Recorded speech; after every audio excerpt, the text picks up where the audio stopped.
do you want it? Everybody tell you, everybody tell you, everybody tell you,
that's all.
Voilà, stade qui n'a qu'à dire mon bon dans ce lieu.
la bulungu tu ko yori tenga nyamo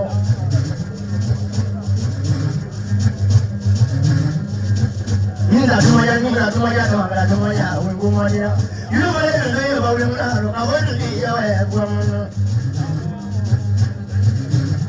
ayo you ba le le ni la ro ka wo ni ya we de ya bla bla ma be wo ni tu ayo tamara no la ni la ka ka to so we ke bo la ni mo no me ya no mo ni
Ngakano wele semuti kundi.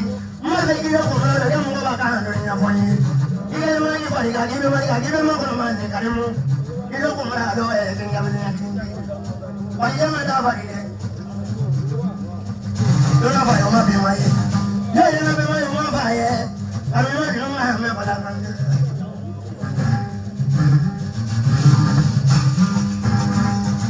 Alhamdulillah rabbil alamin. Wasalo ame rasul mantum fe fo ya sunna.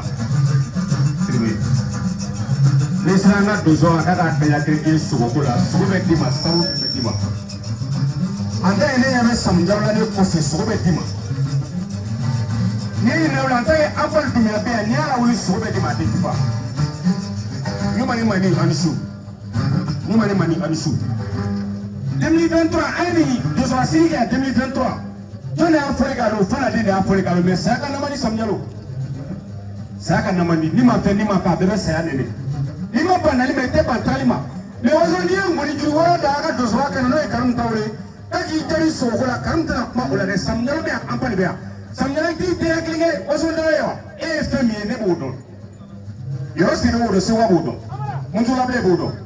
Omi sunna erla pare sango vesina ide anglege ta ni so de so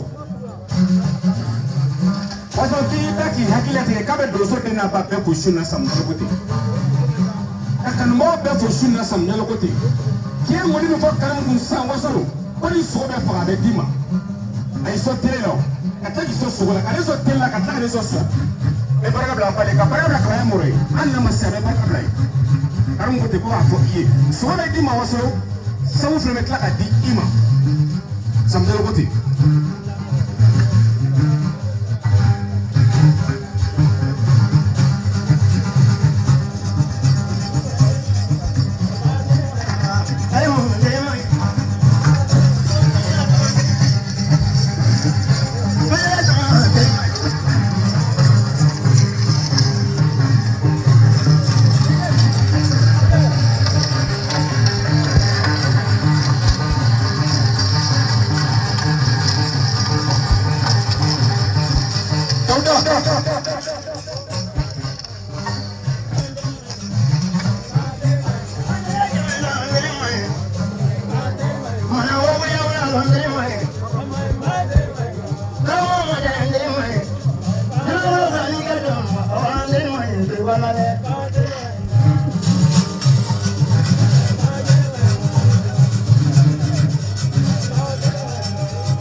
Juma kiba ga to kigana marfaci do zo ga buya do kigana marfaci da juma ko ati do zo ga makano ida so ko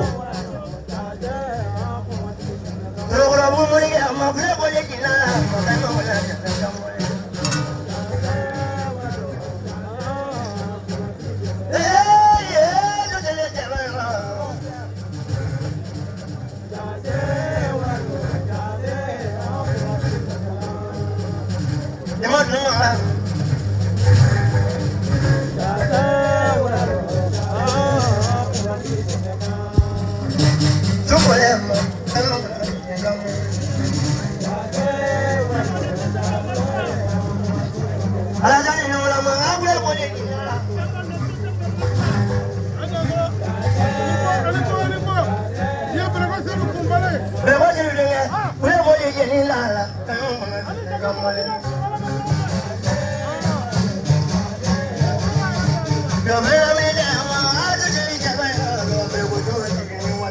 Voilà, les chuma dongay, kakasu.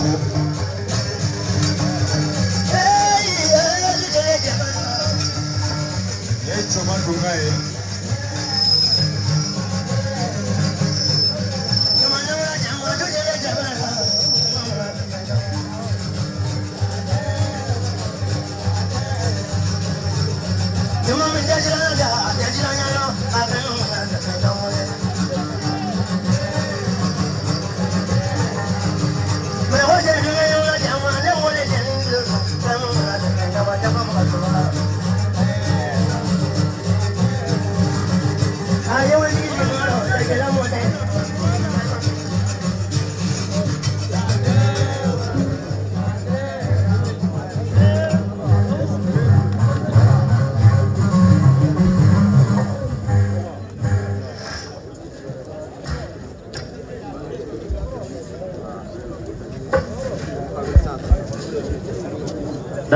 Dansoro ni go dosubo sira kene ka sumo sira kene ka jeli konyo do mali dozo ni na joka jeli mo re musa ko ati dikadi ale denga jeli bini ka pra jeli ko pra jeli me lo konyo ko la ko ati ambia sura kramo e so no ma sara ni bini fata mo ça va bien afu musu da yima ni ma ni ambia kramo de sara ni bini pasani grave kramo ke ko ka ni sa do fara ufla bebe nya su biya me do kala kala rasos mo ufla bela jeli jeli benesina mo kenega kama do nana zumana ani modubu ni makoro fla no kubu bismillah o sita ngone jeli ko sina beni rebia o doda hina teke beni na de beni mena jatu ka warim nalila bi beni era ka do jeli benesina o re fona biya sanga deli jeli ke sira ko do eso awo aho Grambe o jarane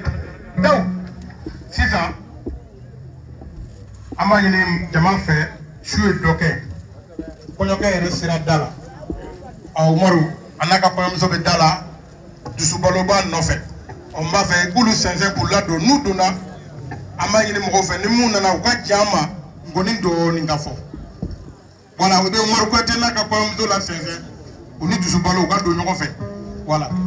Voilà, beno ko fe madame Touré ko sincérité la blé nga folike ni mu no ko do era sugure do kere nani Umar sincère ka do sincérité la blé ni somay iyo do so do ni na organ do bi me dana ka siro dima nga folike nda dugube je kanto ya folite ka bebe ka la doni adunda wala ka dongle ka mo nyana je o da so ndu do nga tanay voilà sina me ambita la kale digablo me sedu kunare beniga bietiga ko gramme ko ino kuna biekle ndi yerema dans ce méridien abidjan dinatri meri fajalo be dala kene kene joli be mari be ne bena marina 2020 la joli ka marina no make afiniti ka wardi jeli bina make joli be marina de rade dinatri mari be bikade suina de ambe be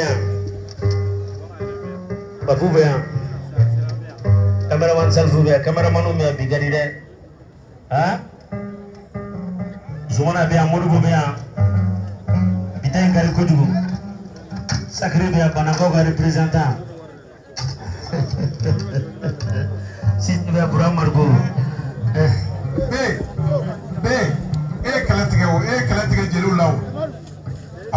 ma dans un état ni à la sonama. Moi, je peux faire mon confirmer. Il d'abord, on a aussi rien. Amateur donne sur le sonama. Mon côté, tu as un agent dans la sonama. Il y a un peu de temps, Abidjan, et la Siatan, Abidjan, n'est la Siatan des flammes. Un numéro de notre Corwari. Madame Boromo, doit raconter la Warba de la Sumougari de Sebesi. Mais si moi, Warda, même à Dilbina, Asira na full back member Benzalulu. Akara mama tamba Bodora Giri. A Janoma Bay. Amadoka Fontamadu, Amadoka, Barbara Dali Alakanwai. Mesura Dilikoyo de Musabea. Faramana Musadoka, Delegate de Musa Kuate, Abia. Deluga représentant de Deluga Yamodo, Biabiane, avec Vesila. Je suis pas t'aider. Nous sommes pas t'aider, nous sommes pas t'aider.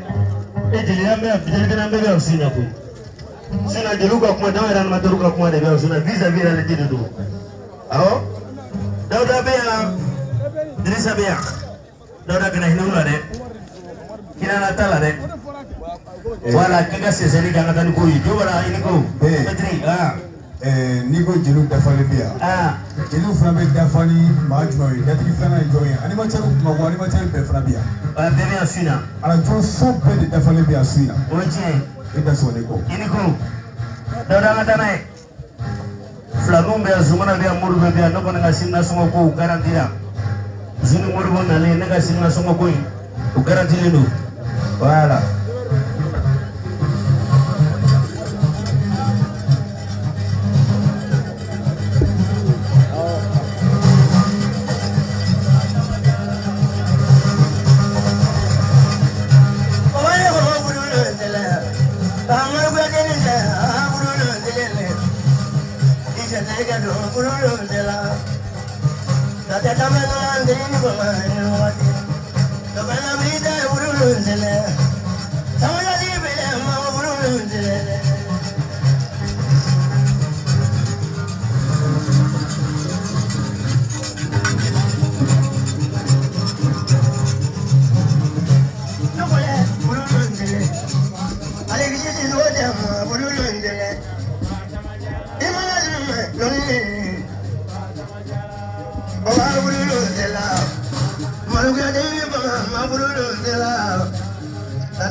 Umar Gamal Namso out the winter Umar wala tegala fokonyo ko Umar ya doga Umar kada sukane ko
Bayar di kibra tutu.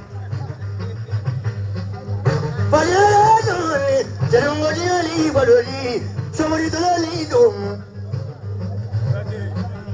Bayar doni, jangan ngodi baloli, somori dom. Awak boleh lagi lama, awak boleh kadila, nyanya boleh kadila. Lihat makan boleh.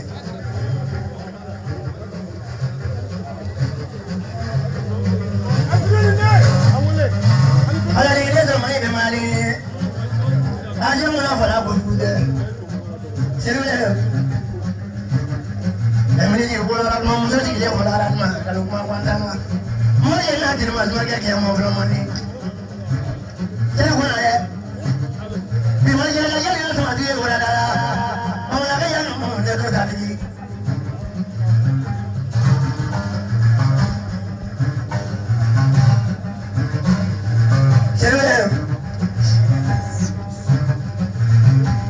Mina kuma na ngiye biye ni no. Tere kuna ye. Na wali la na kuna mana ba. Amata madrasa ya fure feneri. Oya dulu ya fidina alori. Ala ki je fidina ligo ma fa. Madene wa dulu me. Ala ki je fidina ligo ma. Mo mo ya dawla ji ala dawla ba na madrasa fure ni na junya ma. O fure ya fidina alori. Ala ki je fidina ma fa alori. Tere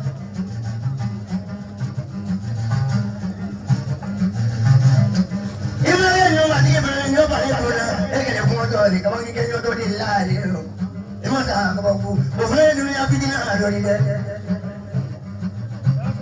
jelo mara ngikenyo maguya maba maguya kujuri jelo mambo mara ya shuna kama hivi kuma tajalila jelo kuna le jelo mambo mara ya kama na tunguri pa kuma pande jali mmoja na maguya fira ni alake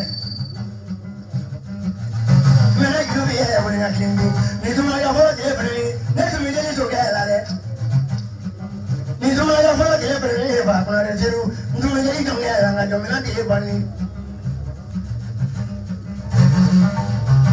kuma ye bi ro da me bi na bi ma ilo ko mana ro di nya di bi ke ani no ma da so ne ro ma da pari de seru bi mo ma jam ma ya ya bi ja ne wa ma ne wa tulu ima ma ba mo gi ye won la ko ba ko ni ko ni la de la ba mo ni bulu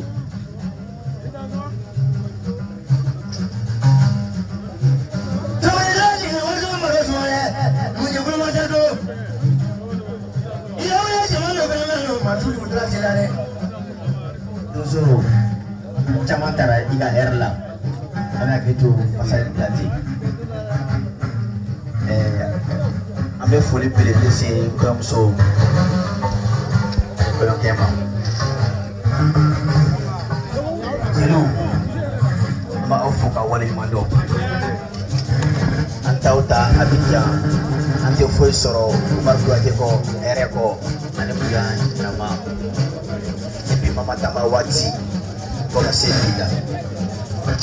Doso na keneka ba befo. Ala ka bare kuche here ne padi. Karamɔgɔ ɔrɔsangare a b'o fo ka dɔw bɛɛ fo i ko jigi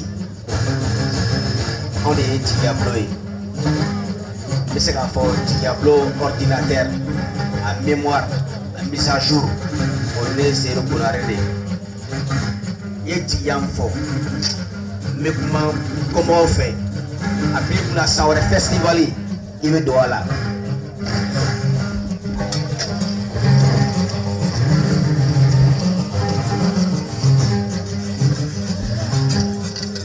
Ye fasada akara ni ye konya ke kura ni setenye apolotin bolo ka dima kadabne bi fo ata saware se kalo mission malo ko ta France mo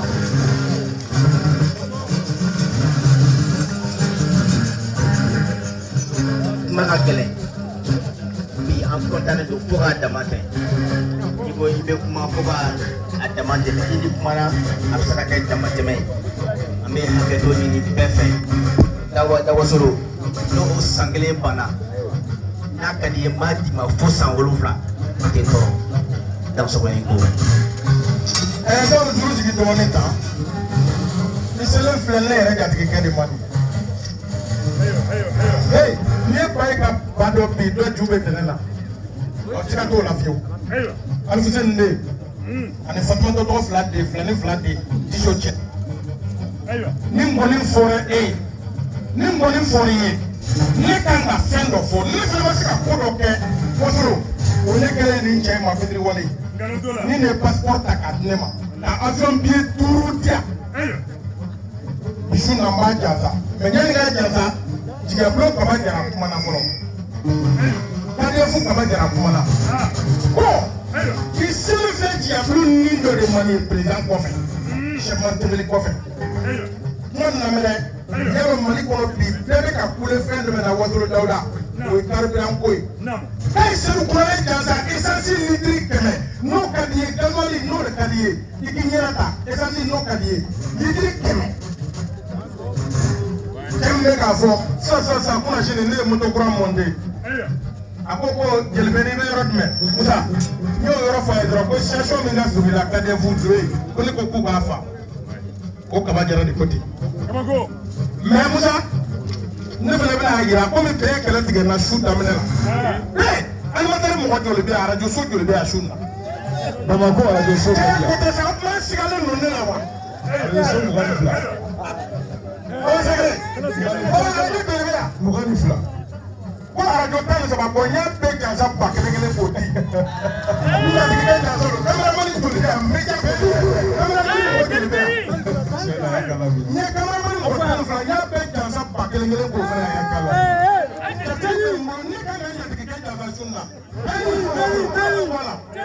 non nin tiɲɛ jeli an ka nɛmɛ sa an ka sabali an bɛ jeli kɔɲɔ de la an ka to an ka sumaya seli kɔnɔ yɛrɛ de bɛ ka wuli anw tɛna dun mɛ anw bɛna de jeli sabali ni nin ko kɛra tan ne yɛrɛ fɔ jeli kuntigi ye nin ye Sedu Konare ko de ye Sedu Konare biye di jeli bini ma siɲɛ jigiyabula ni joli don mɔbili kɔnɔ an ka taa Abidjan mɔbili la siɲɛ 5 ne ye siɲɛ 12 kɛ ani wari ko a caman ɲɔgɔn kan Abidjan ni a wuli a sun a kan ka wuli k'a ye Wasolo don festival la ka jigiya ta ye an b'a fo dan sɔgɔ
Ima dulu mangga me kulibalado. Bawa satu kamusu. Mau dia kau main ini kamusu. Ima dulu mangga me. Jina nangga corona. Kamu dulu gani kodi jama, dulu begini nyala kodi jama. Ima dulu gani kodi jama, dulu begini nyala kodi jama. Kamu saji kodi jama, dulu begini nyala kodi jama. Ima boleh. Iya kudu lagi lah, udah jenari. Iya lagi lah, jenami nengalah. Kudu lagi lah, jenami nengalah. Baba beja jenami nengalah. Imangi pulai ni mara, moji ye moni yoni. Soji ni jubuno. Moya yona le la lolo. Musola kola yona le la lolo. Musola kola jamu de maulori. Iyo mo kumra lo ya ngai.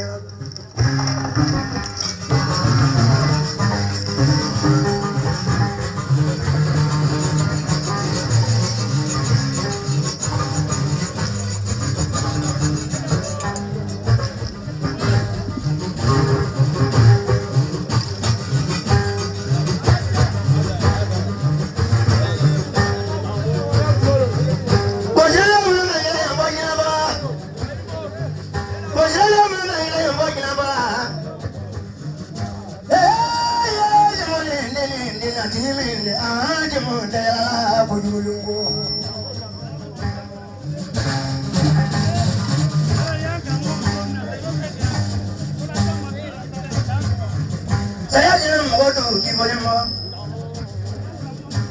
Saya jangan ada ulali. Saya jangan di mana. Dia mah.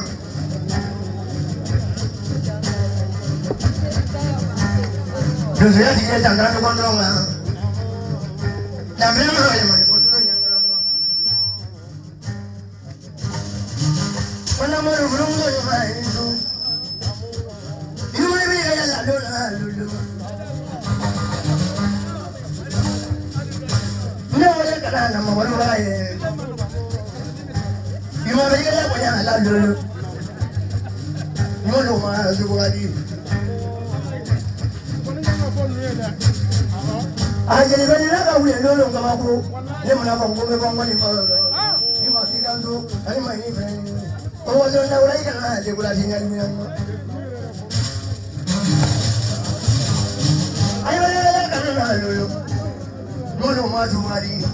Kalau boleh beri nanya apa? Beri wali benda kalau jadi memang kalau sih nak pulang dulu. Mau memang kalau ada ini kalau pulang belajar. Apa nama dia baru nak? Anu ada kemudian ada kemarin dia.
Ayah punya betul betul. Malu masuk lagi. Ayah dulu orang yang drumnya. Voilà. Dauda. Ni ma ko flanu zumana ni modi bo gamadu. Isra unjeno ko terke fur musulman no marsala de pilipili. Ala ka hinala. Ye al sama bas wasro kuflan ima. Ani maininga kala jasa do bas ba ko ga bla para kono se ba fomba de zumana ni modi bo. Abla para kono da so. Ada nai. Maran nebo kuma bo ame tena menga no Maroc ati arasi folie kalanka tele Maru Sare ka kalande madani e ka alaje bi jamana kono amogo manake bi min de sahe da korbo alla ni Maru Sare ka kone en kele en fe o mogo ka dogo foni mi ye ire chi Sare kono Maru ka kalande be kala wasoro nungela ngone vola ne takela somaya ala ni Maru Sare pare garo maso fole ko fe ala pare kana bi Mani maini muja sawana nina wasolo kati ima ya famia ika utoi mewana ndi mashina anka moka ne maruwe amedoka alibi alaka adaro suma edai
Madame Sangare bifo ki barikada ki wali mondo ka kube ikya wale ma ani damme ani rawleya ani halalaya kala masadunu nabi fo akanga fo kala masaduyi kamaru Sangare fo waso dugo fleketa ama kebalike ama domalidu ama fomali fo ama horoyaje ama kiliyaje ama ladriyaje ama fadedodu ama jida kanye makaradenu yana wasulu amma freka bafo ka barkada na nyi sai bi suna ya umuru ko ya sababu ye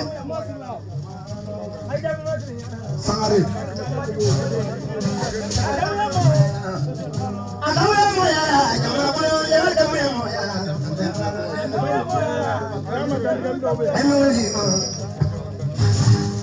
do ye trufo munu kuni kanga trufo uche kuye horai dono maro ene wole telefone na company so so ntaranya ine ngo mare kumgane wole company ne mi ado asro kono go minika nem so kume usale operation nem go kume wa flade ne maro ye wole ntara ngo mare bigane wole munako company ne ta donne wole kumama ako ijo aduna sona e wa duru takadia Sangare ko no ma fo ide ai wa duru takadia ntran do ga soko fe ngona ne muso dina ma to da maru la gra muso yi ma to da maru muso mainina o de o be bi ka temande la bi vraiment ne ni maru ta ne se fo fo ye duru fo no ni nyina festival do anya ne so so ka ta bena zona na ma zona takadia ma ne ampa idan so ko ni ko moi ndechaya sababu ke wati na tuya ni bara na keto kama me podo be fulu ba fo ni maru ba fatma ta de mangae daw ni moi la mere donga chamme donduma man chamma dani biye donduma ndoy mina ni sotia dondu sewa dondu maru ba fatma ta ko maru nyanya watu ngachane me ko maru Sangare yere de jole fle nyekoro ale ni maru jera umoje karaban siama de umoje namrama moronya ani ni kanu ujero de sa de ufara me ko maru muso de gena na ajaye no yu mane mane no lutuma gena wallahi madani kale tinte se maru bara sa de ufara sa de be ko tuma be fa akoni bidon sira ni wulila ka ngoni fo nunun ku ngoni ka nga fo ku parce que nous ira de taille ngoni ako me clean ke jaya ko bu ka hore jansa ka man sangare su jansa parce que complet ko ka ti ba daw parce que ici donc ko ba me ro la joro jama be boy ne le ko mana ne ko me maru tano ni fo ya mi ne le ka te mu ni tume yirma jo ko be wuli ka maru soro ne ka so ya de flaketa ayi janjo ke ɲɔgɔn fɛ ne ma tigɛ la cɛ ni mɔgɔ mɔgɔ mana jamana ni jamana kɛ mana ni ma tigɛ tigɛ la i tɛ tigɛ la mɔ tigɛ bulon joli ko ten a ko a bɛ bɔ ka madu furumusow fo yuma ni mayini ne ma fɔ ko cɛbakɔrɔ ka cɛya muso ɲuman de b'a dafa walayi n'o tɛ ni ala y'i bɛn ni muso jugu ye i ye bɛɛ bɛ fara i la muso jugu b'i ni balimaw fara k'i ni teriw fara k'i ni balimaw k'i baarakɛ ɲɔgɔnw fara mais ko madu ala y'a sɔn furumuso ɲumanw la k'a sɔn sutura musow la donc tigɛbolo joli ko ka bɔ ni tafe saba ye ka dasi ba kelen n'a kan ka madu furumuso jansa n'a ye ko k'a filɛ k'a di ma yuma o bɔlen kɔfɛ jaba fɛnɛ ko ten tigɛbolo jaba la duchesse ale bɛ basɛnw kala ani bɔgɔlanw a ka baara o de a ko ka bɔ ni dasi ba kelen ye ko k'aw ka hɔrɔnya jansa n'a ye yuma ko k'a minɛ k'a di ma ala sago i sago o filɛ nin ye ko ne jeli bɛ nin k'ale tɛ se kuma la umaru ko ka bɔ k'i fo k'i wale ɲuman dɔn k'ale tɛ se kuma la umaru ni foli ka kan mana ni mɔgɔ kelen ka fɔ tubabu mɔgɔ fila ka fɔ tubabu hali n'a sɔrɔ o tɛ tubabu ye i b'a sɔrɔ a bilennen tɛ den bɛɛ kɛ dɔnna bɔlen tɛ diya jeli ka ca koyi an karamɔgɔkɛ bɛ yan musa kuyate bɛ yan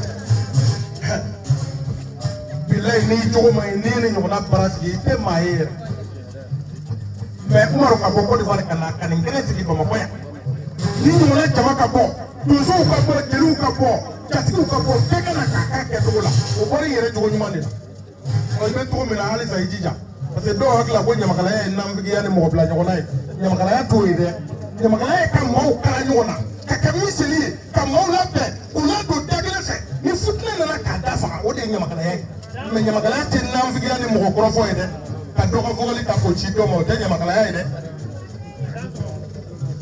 mana nin kuma b'an kɔnɔ an b'a fɔ yan bi su la ka taa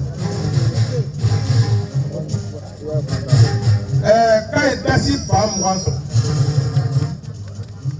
umaru kuyate ko ka ba 10 di a muso ma a k'a don fɛn dɔ la min ka d'a yɛrɛ ye wasolo ko ka ba 5 d'i ma 5000 arajoso mɔgɔw ani kameramanu ko k'o di olu ma i dansogo i ni ko kɔrɔfɔ ɲɛna ani ko a dansogo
Daw Mori dɔgɔkɛ Daraman Sangare a ye dasi 5 di ko k'o fara muso ka wari kan ko k'o di Umaru muso ma. Mira,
Oga Kilimbi. Zabrale. Jali kena mau noro, ati kena semua iba, bikula dia royo. Ni kaya bikula dia jadi apa dulu? Amsale. Jadi kena mau noro, ati kena semua iba, bikula dia royo. Semua ini di dalam. Kami ni aja ni boleh dah. Paling kali baru dia ada apa? Paling kali ni. Macam juga ni dah uyambo. Tahu kerja dah punya apa paling lama. Kamu dah guna dia boleh kabur boleh wajib. Kamu dah lebih semua dia le. Kalau nak orang nak punya dia kabur. Mula dah sama lu dia kabur. Agak aja kemau lah. Anak nyawa dia ramai. Agak tu wabi dah bawa ni apa? Mana yang muda kau ni? Cuma dua orang dua hari je. Kamu mana dua hari? Tapi lagi muda ni mana? Bila mana pilih mana? Bila mana jadi bagaimana? Macam ni pun macam. Dua ni aja baru. Tiada orang yang aja baru. Bukan lu baru dia le. Kau ni kunci dia le. Mana nak melakukan dia? Kalau lagi ini lah, ini yang jadi bapa ini, ini lagi ini apa lu? Mulai apa pun ini, dah berani kerja dulu ni mana? Umur ni mana kerja umur film mana? Aja terlalu faham ibu lu faham ni tahu ni. Oh jangan tu aku ni tangan lah. Ayo mana nak melakukan dia? Imana wale yungere wale juye. Anu wale wale jula. Nuo kunde kulumbi. Nuo moya moja bodalumbi. Imana wale yungere wale juye. Anu wale wale jula. Anu kunde kulumbi. Nuo kunde kulumbi.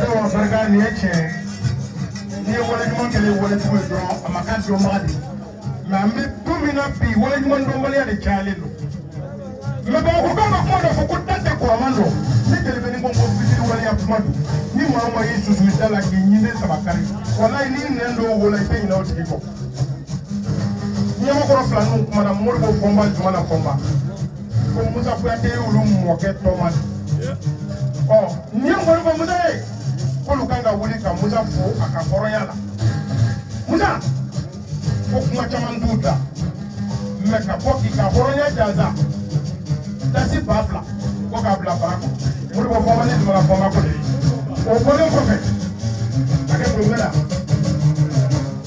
ake to fo da ni ke do ko mo ya diablo ka ba ja ko ni musa ta de gele ya ile olu musa ka e pale mayani ka keda me kana se bi mo ma te ga yola musa ni bi do zera eno be fo do do ba famu musa bele tin fadi kele ndin fo ya tare ka di che dama do ma ka demba ya ti muso dama do ma musa bele kele ndin fa do e do ba o yoro ni famu kelu bele ka koyondo am be ni mo e musa kanga la wuli bi kam ko ni fai musa ye min kɛ kɔɲɔko in na dasi ba tan ani malo bɔrɔ kelen ko ale kungo de don umaru kuyate musa kuyate ka tila ka hakili sigi kuma f'u ye ka jigi sigi kuma f'u ye ka fɔ jira ko kuma tɛ caya a ko a bɛ musa janfa dasi ba naani fo ka ba fila bila bara kɔnɔ ba fila ko ne jeli bɛ ne ma yeri kulubali ko ten kuralen ma ya mɔden ko ka musa fo a ka kalali la ka musa fo a ka mɔgɔ ladilan na hey ne bɛ to ka kuma dɔ fɔ a man di jeliw ye mɛ n b'a fɔ n bɛ segin a kan anw bɛ musa de ninnu ma nkɔnifɔyɔrɔ la an bɛ musa de ninnu ma hey tiɲɛ tɛ ɲɛ bilen a tɛ ɲɛ ci koyi a b'a bilen i y'a faamuya an bɛɛ kan ka musa ka wale ɲuman dɔ ye tasi ba kelen mɛ e kulubali ko ten ko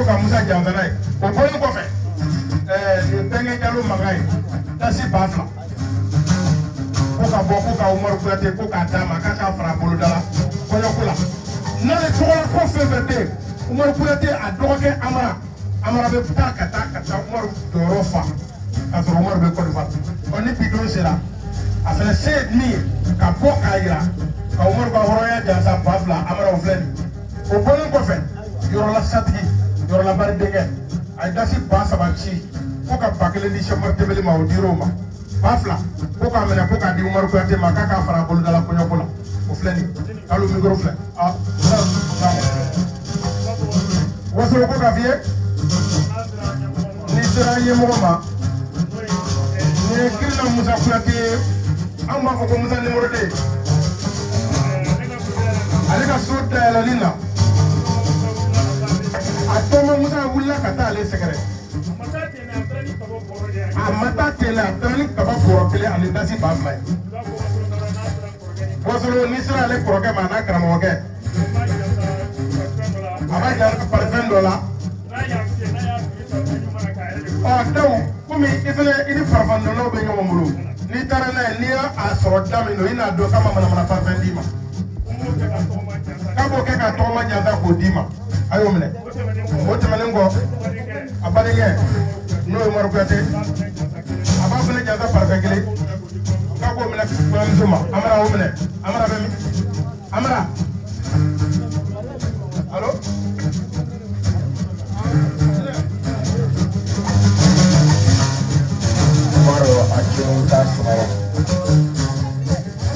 Allahumma salli ala sayyidina Muhammad wal fatih lima wa wal fatih lima sabaka mande fenanya do ngala yang sigoro me para baparo je waso da ala fuiga kira fuigi fafo nte ibina kwa makoto mina nitu kira dama dini itu bega utro fushela di no sira kilu ka lita meleke di ma ala be mo fa kile ke be chema no nyani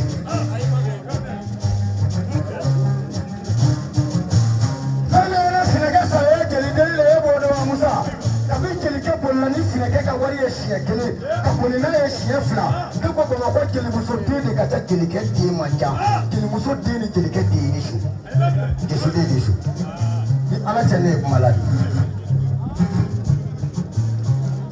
Musa Bamakɔ jeliw olu ko tɛ mais jeli o jeli bɛ mikoro minɛ nkɔnifɔyɔrɔ la n'u ye ala fɔ ka kira fɔ k'u fa fo u kan ka taa sujuru b'i ye ala ka sujuru bi tɛmɛ ɲamakalaya sujuru bi don kunko bani bantan ba ɲani ni kama siga kayiri ma jigi so jante bangali subaga mana ni na segele ni mana bala segele jante fɔlɔ min fɔra mande a fɔra bɛmakɛ de bala fasike kuyate Musa deli na ne ka ye wajɛ quoi n'o tɛ ne ye finɛ yɛrɛ de mɛ ne tɛ hɔrɔn bɛɛ deri kuma tɛ jeli bɛɛ ma jeli bɛɛ ta tɛ ne finɛ ka lu ye kabini ne wolola ma taa ma fugari kɔ fugari si ka ca diɲɛ bɛɛ ta ye a hinɛ ka bon a magari ka bon n'a sara doni bɔra mɔgɔw ko Musa ne nana jeli kungo la n t'a fɛ ka hɔrɔnw tɔɔrɔ n t'a fɛ ka jeliw tɔɔrɔ n b'a fɛ ka n sigi ka jeliw lajɛ ni ne bɛ se ka bolomada jelikɛ min ma Mali kɔnɔ yan n'o tɛ n ye nin fanfalen ka di ten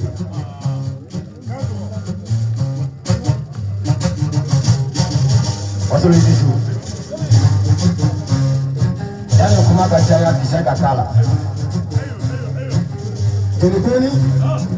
Jelibeli muso bɛ fatu don min na i b'o dɔn yan ni ye ne tigɛ kɔni fɔ yɔrɔ jeliw la i b'o dɔn wa ne de b'a fɔ bi kabi Musa Kuyate kabi deni muso fatura don min ka b'o don na tile 3 tile 7 tile 40 ne ma jeliya kɛnɛ kan tora 3 fagara jeliw ma sɔn ka taa u ka den kungo kɛ ne ko Bamakɔ jeliya kɛra fɛn ɲini de ye ko bila fɛ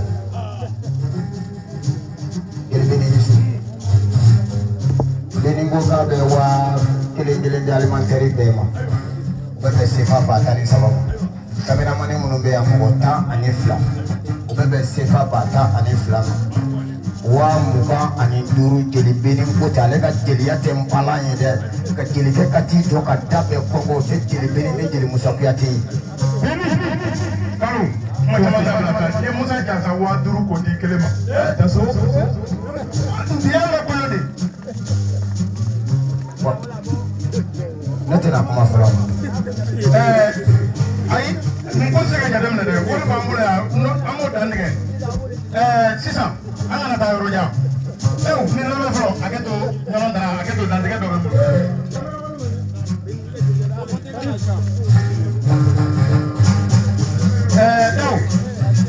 nin ye nfa mara bagayo de manga Musa mama bagayo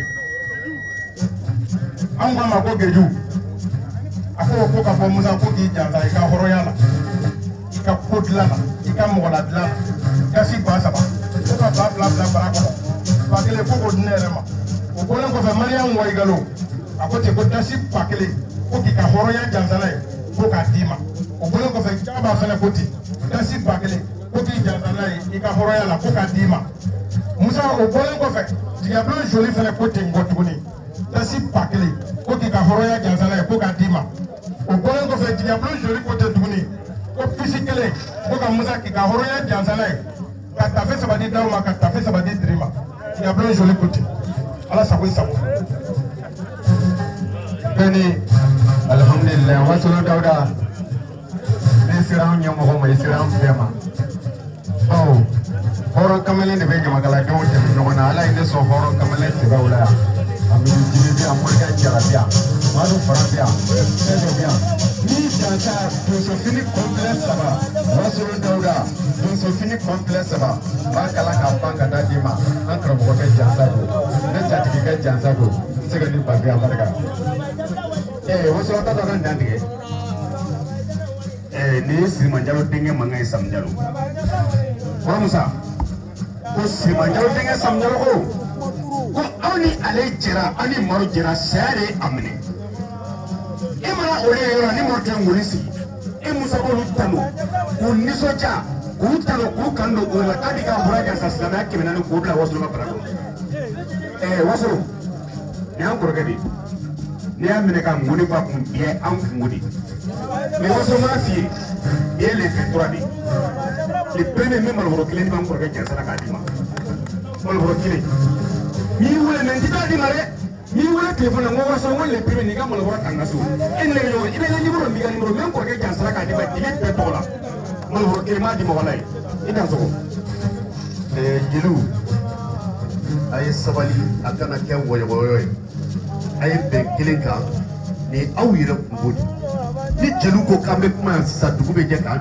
to yan aw b'a di mɔgɔ kelen ma dɔrɔn o b'a lase pour que ka ko nɔgɔya sinon bi t'aw ka kuma lase dɔ ye dɛ normalement animateur de kan ka kuma lase mais an bɛ k'aw musala hali merci. Madame kɔrɔfɔ ɲɛna nin ye Yaku Tarawele mankan ye Bugudani Saka dɔgɔkɛ ko ka Musa jansa dasi ba 4 ko k'a bila bara kɔnɔ kɔnɔba minɛ yɔrɔ la jolo caman bɛ bɔ yen. Delvin an b'a fɔ ko Allahumma salli ala Muhammad wa ala sallam taslim ka Ala fo ka Ala barika la Ala ka furu ni si bɛɛ Ala ka furu ni si bɛɛ ko dɔw bɛ ŋɔni sumaya dɔɔni ni bɛɛ ko ma farafinna yan ko tutu ni ma ko I bɛ ɲigi ne m'a fɔ ko n tɛ mɔgɔ ɲini tugun dɛ mais ne tɛ tɔgɔ ɲini tugun ne m'a fɔ n tɛ mɔgɔ ɲini tugun n m'a fɔ n tɛ dalilu ɲini tugun mais ne tɛ tɔgɔ ɲini tugun jɔn da ni seri ne bɛ da bafaji dɔ de garisɛgɛ de donso dɔrɔngɔ ni ŋɔni n'a jeli kɛnɛ ne ni ɲamakala caman n'a daminɛ ɲɔgɔn fɛ u ye dugu dɔ bi ne min dole yan ma fɛn di Ala ma dɛ ni alimentaire caman n'a dolo kɛ ɲɔgɔn fɛ u ye dugu dɔ bi ne wolosi ma janya mais ne doni ko dɔ dɔnya la kojugu donc o la n bɛ Ala fo kɛ Ala barika la sababu de bɛ jurukɔrɔ kɛ jurukura de Omaru ye Kuyatɛ de Musa ye Kuyatɛ de Kuyatɛ ye saba le di Musa Mansa Makan Paturu Mori ne kɔni ye Paturu Mori de mais ne ni Omaru ma ɲɔgɔn ɲini so kɛ ɲɔgɔn lɔn an na ɲɔgɔn sɔrɔ Baya de Madu Sangare e nɔfɛ ŋɔni na Ala ka hinɛ a fure la dɔw bɛ kuma nin lamɛn Omaru ka ŋɔni ma kɛ wari ɲini ŋɔni de a kɛlen société la dan ŋɔni de di farafin de ni ban société ma n'o tɛ sabu tɔw fana nana ɲini an fɛ yan I m'a ye hali mɔgɔ saba bɛ ne kɛ dama min sigi u bɛ sanu ɲɛ joona la mais ne kelen t'a n ta ni n kelen bɛ n kuru a kan magosa bɛ s'i ma larabi kɛlen ka lɔnni kɛ société de a salen ka tɔgɔ to diɲɛ la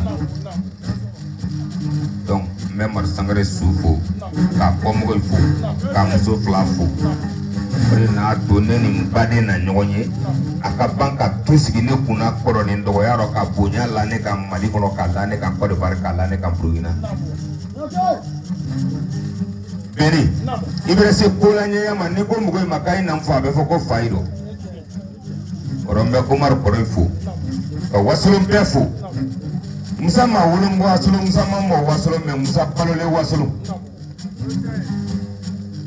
kɔrɔ ne bɛ Wasolon kɛ n'a muso bɛɛ fo a ka dɔ minɛ ko ɲuman na ka Jimala fo n'i ye ŋɔni fɔ ne kun denfaya nin dilen ne ma jigiya dɔ de ma k'a bɛn Umaru n'a balima ya hakili ɲuman na tura kelen de kun b'o la ka misiguru wɔrɔ ɲini misiguru tɛ kun b'o la ka tura kelen wɔrɔ ɲini an man ca n'an ma madon ɲɔgɔn na k'an tɛgɛ di ɲɔgɔn ma minnu bɛnnen o tɛ k'a sɔrɔ jango minnu ma bɛn n'a ye dunya fɛ kɛ mɔgɔ fangama dɔ fara dɔrɔn minɛ dɔrɔn a fa ji dɔ fara donc muso min ni i sɔn an dɔ suna ni farila la n'o ye Awari an b'a fo hɔrɔnya la an sɛnɛkun kunna dari ka somɔgɔ yi fo ka fa fala ka ye ka ino kamila denmuso ka kan no me son kelen lero a kelen tɛ kurun dɔ ka donna an tolo kɔnɔ mɛ a ma bɔ ɲamakala 4 3 ye ɲɔgɔn ta la kelen n'a yɛrɛ ta la mais a fɔlen n'a sariya fana kɔnɔ n'i yɛrɛ hɔrɔnmuso furu i kana wulise k'a kɛ gɛlɛya k'i nɔfɛ n'o tɛ tana t'a ni ɲɔgɔn tɛ ka ino kan min fɔ ko kana fɔ ko Wasolon n'i ko Wasolon i b'a fɔ ko Manden Manden ni Wasolon na Umaru muso di kan mɛ k'a di ala an ɲɛ k'an fana b'a minɛ ni hakili da a bɛ kɔmɔgɔ ye sanpa bɔ ko foli kan da ka s'i ma n bɛ Madu su jansa 1000 Dawura Kabile yan ŋɔni mara kɔnɔ ne nalen tɛ wari bɔ la n nalen tɛ yɛrɛ yira la n nalen min na o le badenya de ne ni Madu nɔ su 5 kɛ karata kɛ kala minɛ kɛ ŋɔni fɔ ŋɔni b'i bolo nin an nɔ kala minɛ k'a fɔ jɛkun da yan an natɔla 25 su 5 25 ka bɔ yan kɔ an nara olu ye jagi kuma ka saba ye sedu yɛlɛmalen yan jagi ko ko ɲɛnafin y'a la legoro de n'an ta lo bɛsidasi kɛ woloki ko 3 kɛ n'an de kɔ ilo a sen kan ko kɛ ca dɛ o i biri ko tɛmɛlen nu ma ka tila ka n'a ye sɔrɔ ŋɔni kan bi a ye ka fan kan o tɛ talikojugu o kɛla an yɛrɛ de la o jagi den yan sedu o den yan fɛn dɔ de y'o de ye sigi an fana hali n'an falen ma kɛ sa an ka hakili kan ka sigi kuma 2nan Mali lonina bɛɛ ka daminɛ Burulayi Sidibe ma ka se Fali Bɛgidɛ ma yan ka se Bajalan Tɔnkɔrɔ ma ka se Karan Tobiri ma ka se Wɔrɔba Caco ma ka se Salamale Naren Fode ma ka se Mpa Kulubali ma ko tɛrɛ k'olu tɛrɛ yan o donsoba minnu salen ka se Kita Bala ma alimantɛri de tɛrɛ yen Liberté Solo yan alimantɛri de tɛrɛ yen minnu taara ɲɛnabɔ la Bamakɔ donso alimantɛri tun man ca dɛ a takinisɛn de tun ka ca ka donso misiki joué mais ka animation k'a kan o ma caya dɛ kɔrɔ ka foli di Oyima bɛ donsoba sugu ye ka daminɛ Oyima sa kana se ɲɛnamalu ma m'o ye jansa 1000 ka di alimantɛri ma a k'i janto kɔrɔman nɔ n'i y'a bɛɛ sɔrɔ k'a bɛɛ dɛmɛ sini kɔngɔ bɛ minɛ dɛ ka jalen y'a bɛɛ ni ma jigiyabilen mɔgɔ ye bɛɛ n'i bolo bɔ Musa Kuyatɛ kɔrɔ jigiyabilen n'i bolo don ne kɔrɔ olu ɲɛ dɔlɔ min na n sɔn tiɲɛlen guanya t'a la mɛ bi alihamudulilayi Ala ni Segumar Dembele n'a dɛɲɔgɔn o jigiyabilen fo k'o barika la jeli ko tɛ dɛ Umaru kungo fɔ ni se min t'an ye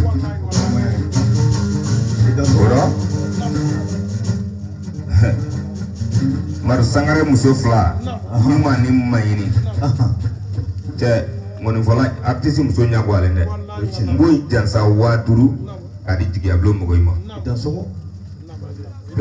jeli beni Omar Kuyate y'a ɲamakalaya kɛ ko si sakɔrɔ wasolon kɔnɔ k'an ŋɔnɔŋɔnɔ k'an yɛrɛ diya la k'i ma don balima in la ne m'a ɲɔgɔn jelikɛ ye farafinna ya rɔ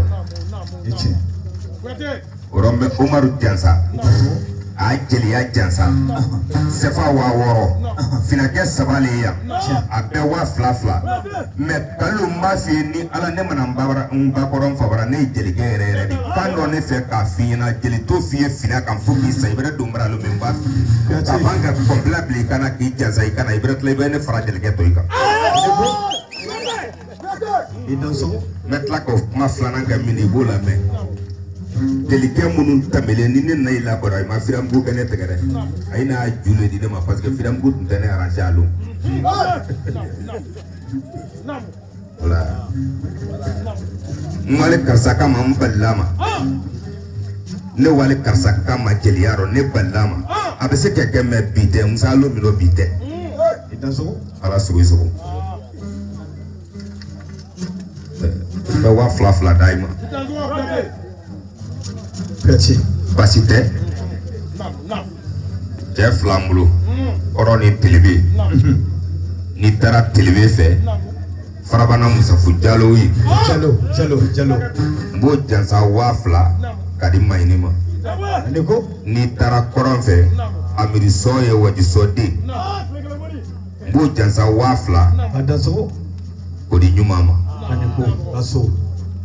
jeliko la de non tɛ ne ta ma se nin bɛɛ ma nin bɛɛ sɔrɔlen jatigi de la ne tɛ ton t'i la n tɛ bagabaga t'i la ne ye jatigi de kɔ o rɔ n'i y'i lo jeli kɛnɛ kan n'i lariya jeliya la hali fɔlɔ i ka jeliya kɛ k'a ɲa dasi 1000 ka n woloba jansa la ka di alimentaire ma i kɛ i dɔ ja technicien i y'o bala ka mɔgɔw ma a k'i dɔ ja sɔn ninnu kana tunu kuma minnu y'a kɔnɔ i fanga ka bon tununi ma parce que sini ko dɔ ari ni n bɔra yen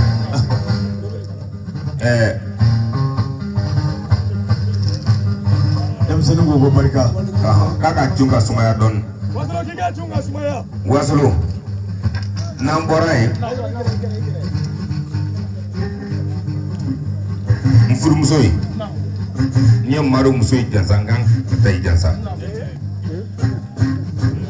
mɛ muso yi jansa 2000 ka di alimentaire ma a bɛ wari ni jate minɛ a bɛ bɛn min ma beni ni le ko a di sa alimentaire ta fɔlen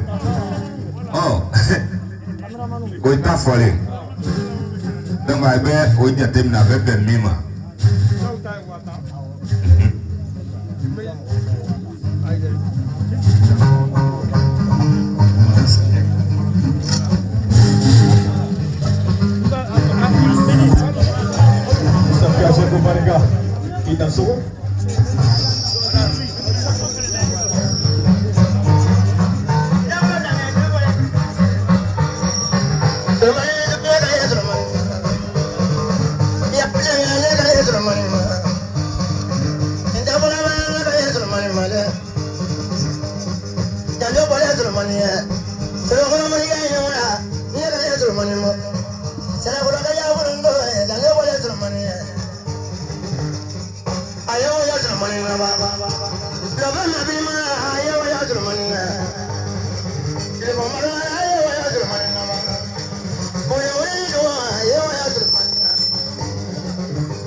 Voilà, on est bien, Magaribali Kati, on dans son wadigo. Voilà, micro.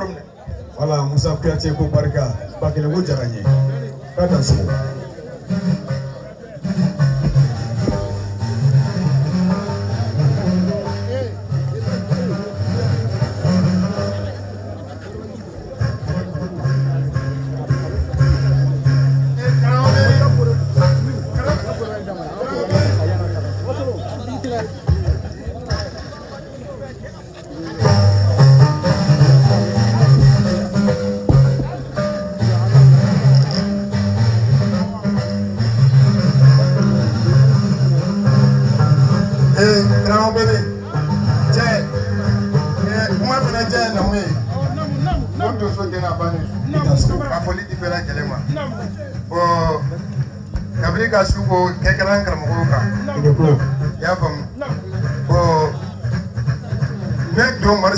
Kalana 98 faut que na se bima wallahi ne ma foye muso nuna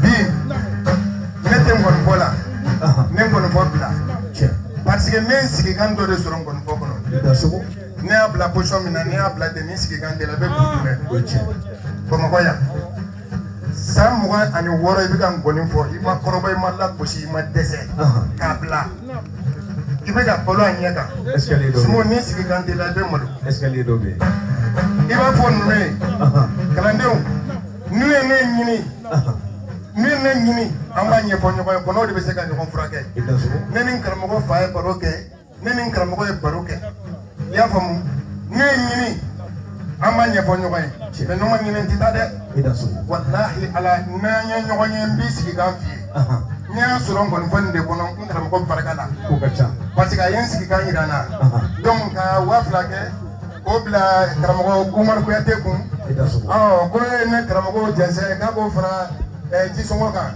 k'a kɛ ka dunanw bisimila a ye dan sogo ala ka furu ni si bɛɛ kɛmɛ ka kɔrɔfɔ ɲɛna Amara ko Magaribali ko 1000 ko k'o di kameramanu ma an tun ɲinɛna k'o fɔ wala a ka nin na wuli fɔlɔ wala ko a bɛ ka dɔ ladon fɔlɔ.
Só hoje,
Dauda, e jolo fere dosori ne te sran poye.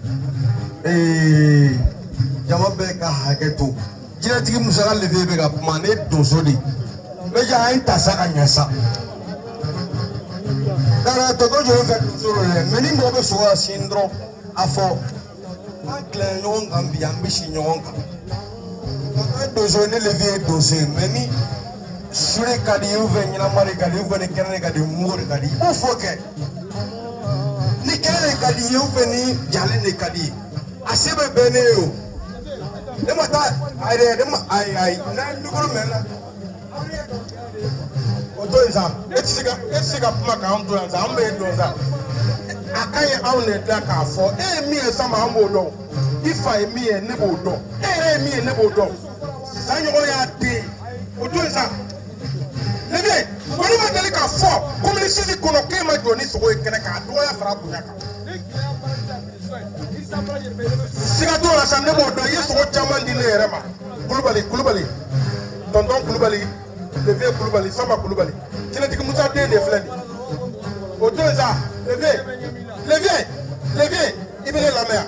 Mo be tasuma bo lega sane wa sa tasuma kan ibolo jeni. Ya famia. On les quand il faut, on les quand fin de fouiller. Sans si c'est ça.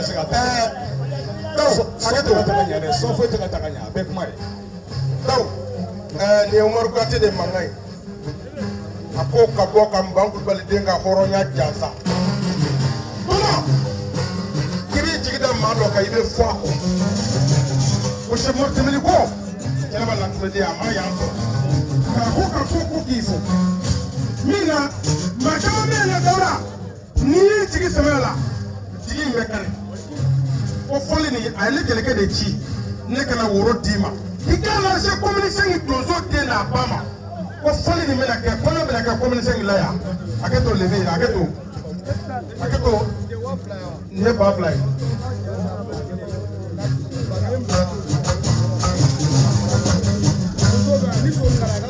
ne vie ko de Jilatigi Musa Denge ni fa de mobile ne ma san ya bloga festival kala ko ka tontonga horoya jansa kaka kala jansa kasi bakele ko ka bla barako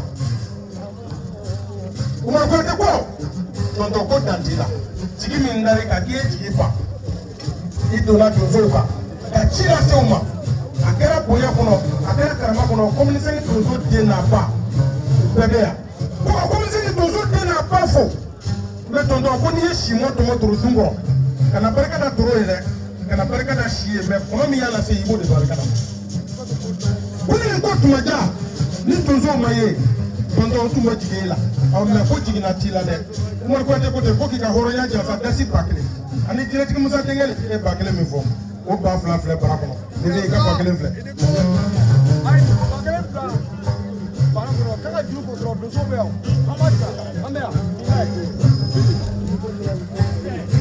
ai kuma so ya foli be kala kuma e jero te fo so ina de ai to ni bokuma la yola abe ageto e be ka min fo e che o be ala warti era dabla ni warti ra ko net na dal digal wala ka bi na ho bakle fla ne ko ko bla bara kono ni mi ma ka warti o ka ta ki u tigi le ma net na ma ble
Somali ga wo to sai to e mo se do sala ali anche la marajir la bi sore me so kana ya te ci yele to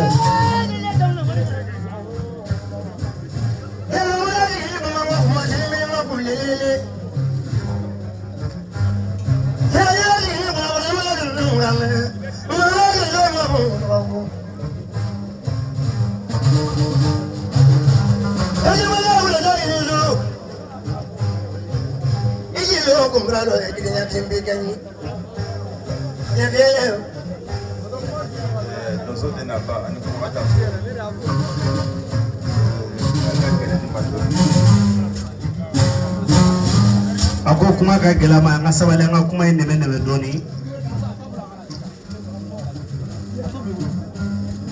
toto mumbi fofo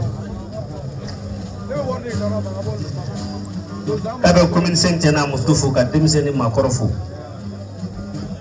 nema ko joni kuma ni ba foko sababu nyuma ka media defu suina kere nela ko kere ga be ngor ko tifu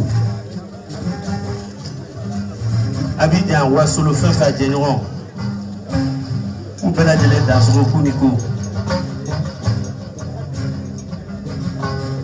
ale jomar do mo do basina ka do gomare mo yere de kaka ramade ya ko dantala anu fe kono do mu mini kanu ko kanu abido oke ala ka furuni sibe wasolo kaba gas dala kikado ale bay do so wuli tan so kada kuna tugoga anu kurun tugo mo so madaya ko karte malika bara gale do sa baka karte le dan so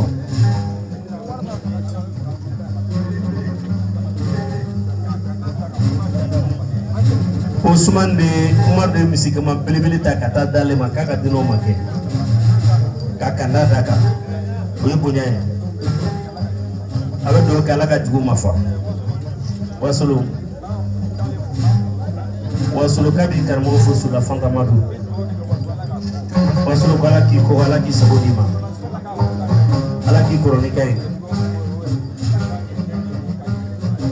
ala ki nganige jo ala kale rafana nganige jo ayi ida sogo dito do ngak moy wasala ngata ngak mon de mene sukura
me get a family for primo and I don't know about men anymore. I don't know about I'm about to do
abetamo lo ta ka wurafo awaso su de galo ayi wa kiyama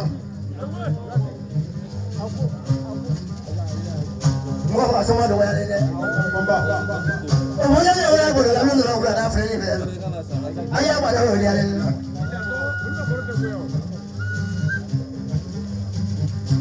aya la ni wala ni ali wa do ni ma to ni ba ko ma ni do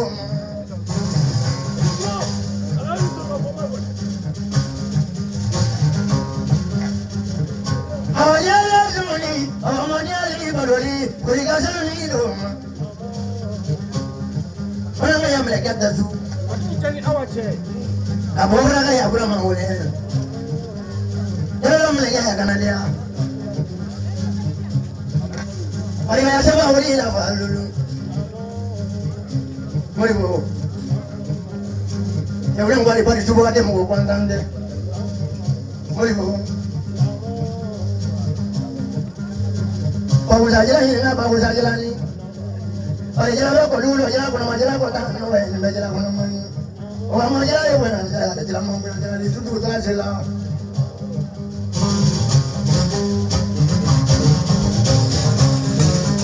Bomba.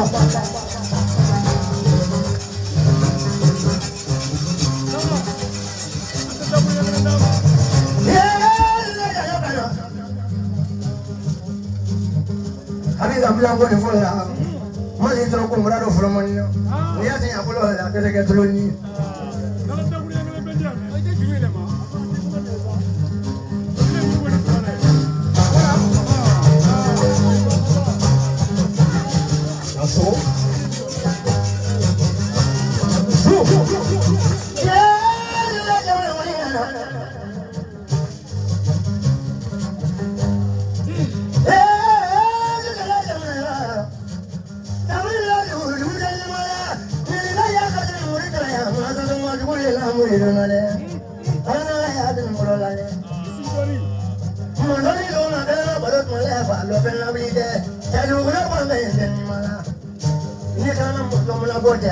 Ni mo ba jo tra mo la bo ko di ma yo ni e mo ma jo wo lo fa la bo ko di ma su ya ro yo ni mo ko ma jo ni ya pe na mo do mo la bo su ya ro ko di ma yo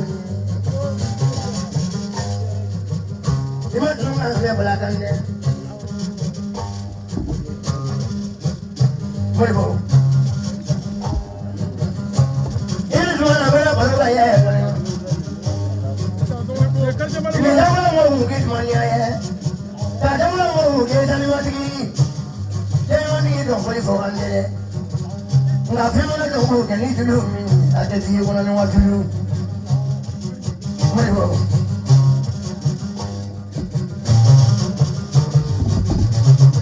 Boleh bawa. Dia mana ulu malah. Dia mana ulu malah. Yang boleh ni nak apa dia ular bonde kemudian terus sama makin. Ada tu orang yang dia belum ni apa. Ini awal mama jadi ni apa? Dia tak boleh lawat.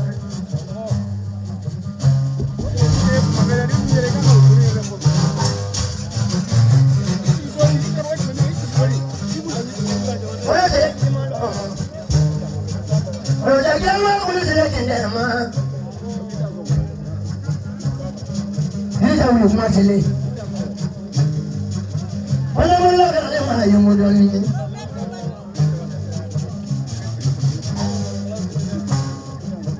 Karena baru kaya boleh nak kimbi. Kalau macam kemarin le. Ini mana lagi balik lagi mana kalau mana macam waktu tu. Ini orang pun malah ada kita nak kimbi kaya. Kalau apa yang mau mana kaya mana bagi. Apa yang mau mana bagi. Tapi mana lah bang orang yang orang tak kita mesti bola suruh jenggo. Mau jangan sama dia orang lah. Ini kan pada baik ni mari. Mau baik ni nama korban. Bari bola ni ni sama ni pemain ni. Dia mana bola kuju je. Mau bola ni sama ni. Ni macam mana ni pemain ni lagi kuju kuju macam tahu. Ni pada lagi pemain ni mah. Orang lagi ni pakai jawab yang kita mati pemain ni. Tanah dia siapa pemain ni? Saya orang saja ni. Terima kasih people mungkin no guru baru semua ni. Macam ni ada pun. ni tuwe ka sumaya dɔɔnin ta min na ne delila ka f'i ye ɲinɛ ɲɔ bɛ ɲa o ye keninge koyi sisan san o san sayɔ b'an seko kɛ i bɛ wuli fɔ cɛ min kun ka fɔ a kɔ Modibo ni jamana bɛɛ hey fɛn ɲɔgɔn de y'a den mɛ i sadeli ma kini kɛ dɔrɔn o bɛ bala mɔgɔw la minnu bangera dɔɔnin kɔnɔ ka mɔ dɔɔnin kɔnɔ ka kɛ dɔɔninkɛla ye Modibo fɔnba ani jamana fɔnba jamanamuso don Como vai ser o não é tua tango café mas como tua cata vai anda como é que é beba fica drofo moro isso o amante anda só wasarantao aka to dole ka jirtike Modibo ni semana ka fuliti au ma ka wali mando dinga munum bange kunkara no dona no dona na je ko benu e ko la faso kono ka tlaje dinga matako Modibo ni semana ko ka hona jasa kasi bafla ko kan na funa kama ne yeto lika de shukuru ni sanje ni funa bia ya peso ta na matero so ga meja uso dona ngori fo no ga no e funa kama le o je horondo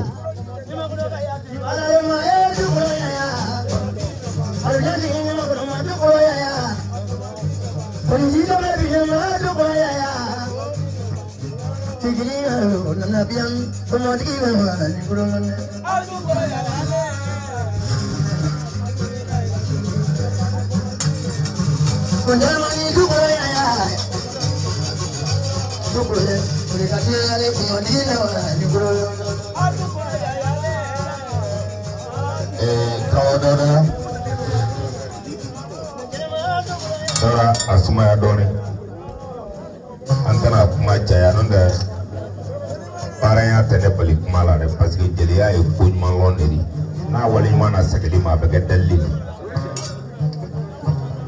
ano ana dim faya di kemunu man nay no kene soro ana folie yi selba fomba delu amma selba fomba yede parce que ana yemi ama de kuma mais ani Modibo fomba ni sumana fomba dole kuma ana kama tonoyi fomba kama le wuro tan silla wuro kala mana kono kadin no ma kai wadi fato mama sibi ni moro sabu ate kone jelli donc ida sele kama to kama nyamali ye Traoré le di mande jamuno nyamali so ba fomba denu ayi ci ayire yi mo min be kera na besra di mbote nyagwa angam panloni ni tokoro sanga ke horonya fe angam panloni ni loni no sanga ke horonya fe horonya ri bella bam ala la teknia de ni mena tokomala ni me posa ke kana ni muso ni de wulla na wara ni la kare na kara deni je halala di me ayira wulu tere ayira wulu kasi pakile musabu ya tapai jansala kablangoni mbrakono no le fok madam nero ni pepo ma ko tutu ni ma ko benyi ana mbuyi mali kono ya ile son sigi ile kuma do bole carte minane buku mino le bofi ni ala kuma kama yara danwori de donc anta fe kamine pema ni afo kame kaya dabla mbuyi ni mogote ni yiri kusi ni sagara ni bulu ma jogi ba yiri toy so ika takaranta kata ke lo bereka tele bela boleh bala ko kele mai donc anga de ko ma anga mbulu di nyoma anga nyoma simla ni nani tos ki nyoma ni man na ke dole be to sunaro badai ka kama chansa pakele ka plango ni bravo no ayi kena ni ka diala nyere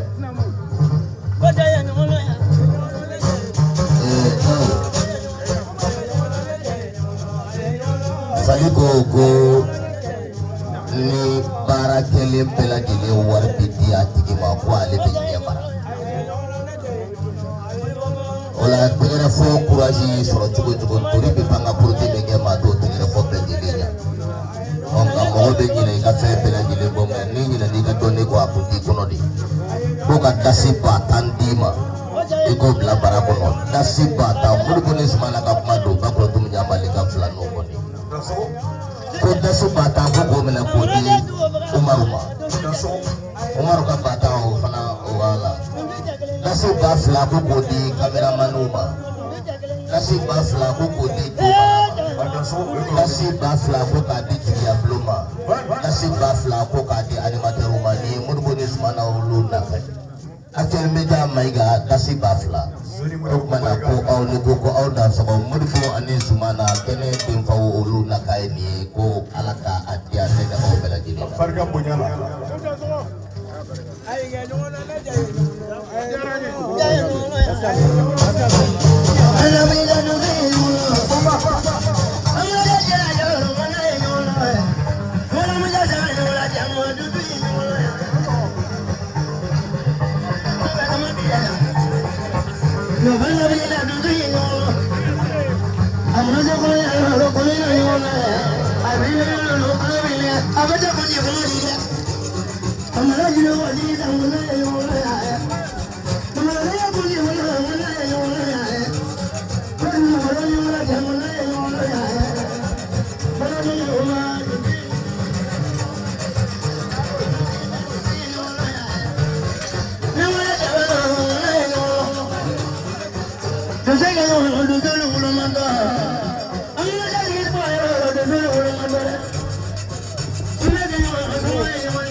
Sabali kulake isi idoni ambe aketo nyini kepese jama ampeka sigi doni kerefe kaseka kene la bla doni nintu wasuru daudai ale abla mami mena tawoy ajibai no e pamaladri donc jelu mbe adressé awdi la tuguni be siga ay kuma ke doni doni aw ka berebe aw yerema wati ko de du dossier bade de kelebe ka kene fa soma bade de kelebe ka kene fa